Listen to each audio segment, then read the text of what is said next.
Guys, eto pala mga inahin namin dito, bale 6 lahat sila.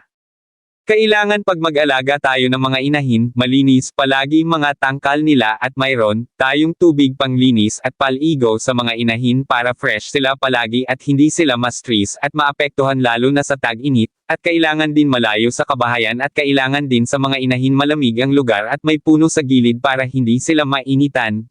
Yan lang guys, paki-subscribe na lang po sa channel ko, like, share at comments. Maraming salamat po.